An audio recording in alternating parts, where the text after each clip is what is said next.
ನಮಸ್ಕಾರ ವೀಕ್ಷಕರೇ, ಶೋಧ ಚಾನೆಲ್ಗೆ ಎಲ್ಲರಿಗೂ ಸ್ವಾಗತ. ಇವತ್ತು ನಾವು ಗ್ಯಾಲಿಲಿಯೋ ಗ್ಯಾಲಿಲಿ ಆಧುನಿಕ ವಿಜ್ಞಾನದ ಇತಿಹಾಸದ ಅತ್ಯಂತ ಪ್ರಭಾವಶಾಲಿ ವ್ಯಕ್ತಿಗಳಲ್ಲಿ ಒಬ್ಬರು. ಇವರ ಜೀವನ, ಸಾಧನೆ ಮತ್ತು ಪ್ರಮುಖ ಶೋಧಗಳ ಕುರಿತು ಮಾಹಿತಿ ತಿಳಿಸ್ಕೊಡ್ತಾ ಇದ್ದೀವಿ. ವಿಡಿಯೋ ನೋಡೋಕ್ಕಿಂತ ಮೊದಲು ನೀವಿನ್ನೂ ನಮ್ಮ ಶೋಧ ಚಾನಲನ್ನು ಸಬ್ಸ್ಕ್ರೈಬ್ ಮಾಡಿಲ್ಲ ಅಂದರೆ ಮೊದಲು ಸಬ್ಸ್ಕ್ರೈಬ್ ಮಾಡಿ, ಪಕ್ಕದಲ್ಲೇ ಇರುವ ಬೆಲ್ ಐಕಾನ್ ಟಚ್ ಮಾಡಿ.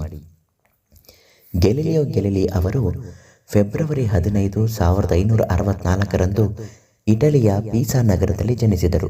ಇವರು ಕೇವಲ ಖಗೋಳಶಾಸ್ತ್ರಕ್ಕಷ್ಟೇ ಅಲ್ಲದೆ ಗಣಿತಜ್ಞ, ಭೌತ ವಿಜ್ಞಾನ ಹಾಗೂ ಇಂಜಿನಿಯರ್ ಆಗಿಯೂ ಪ್ರಸಿದ್ಧರಾಗಿದ್ದರು. ಅಂದಿನ ಸಮಾಜದಲ್ಲಿನ ಅನೇಕ ಮೂಢನಂಬಿಕೆಗಳನ್ನು ಮತ್ತು ತಪ್ಪು ಸಿದ್ಧಾಂತಗಳನ್ನು ಪ್ರಾಯೋಗಿಕವಾಗಿ ತಪ್ಪು ಎಂದು ಸಾಬೀತುಪಡಿಸಿ ಧೈರ್ಯಶಾಲಿ ವಿಜ್ಞಾನಿ ಆಗಿದ್ದರು. ಪ್ರಮುಖ ಶೋಧನೆಗಳು, ಸಾಧನೆಗಳನ್ನು ನೋಡೋಣ. ಟೆಲಿಸ್ಕೋಪ್ ಅಭಿವೃದ್ಧಿ. ಗ್ಯಾಲಿಲಿಯೋ ಅವರು 1608ರಲ್ಲಿ ಖಗೋಳ ವೀಕ್ಷಣೆಗಾಗಿ ಅತ್ಯಂತ ಸುಧಾರಿತ ಟೆಲಿಸ್ಕೋಪ್ ಅನ್ನು ಕಂಡುಹಿಡಿದರು. ಇದು ಖಗೋಳಶಾಸ್ತ್ರದಲ್ಲಿ ಹೊಸ ಕ್ರಾಂತಿಯನ್ನೇ ಸೃಷ್ಟಿಸಿತು. ಗುರುಗ್ರಹದ ಉಪಗ್ರಹಗಳು. ಇವರು ತಮ್ಮ ಟೆಲಿಸ್ಕೋಪ್ ಮೂಲಕ ಗುರುಗ್ರಹದ ಸುತ್ತುವ 4 ಪ್ರಮುಖ ಉಪಗ್ರಹಗಳನ್ನು ಪತ್ತೆ ಹಚ್ಚಿದರು. ಇವುಗಳನ್ನು ಇಂದು ಗ್ಯಾಲಿಲಿಯೋ ಉಪಗ್ರಹಗಳು ಎಂದು ಕರೆಯಲಾಗುತ್ತದೆ. ಸೂರ್ಯ ಕೇಂದ್ರೀಕೃತ ಸಿದ್ಧಾಂತ.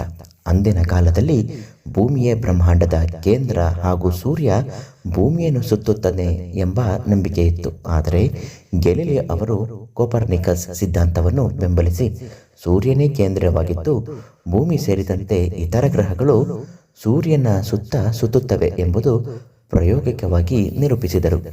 ಗುರುತ್ವಾಕರ್ಷಣೆ ಪ್ರಯೋಗ ಅಂದರೆ ಗ್ರಾವಿಟೇಷನಲ್ ಫೋರ್ಸ್. ಗ್ರೀಕ್ ತತ್ವಜ್ಞಾನಿ ಅರಿಸ್ಟಾಟಲ್ ಪ್ರಕಾರ ಬೇರೆ ಬೇರೆ ತೂಕದ ವಸ್ತುಗಳನ್ನು ಮೇಲಿನಿಂದ ಕೆಳಗೆ ಹಾಕಿದರೆ ಹೆಚ್ಚು ತೂಕವಿರುವ ವಸ್ತು ಮೊದಲು ಭೂಮಿಗೆ ತಲುಪುತ್ತದೆ ಎಂಬುದು ವಾದವಿತ್ತು.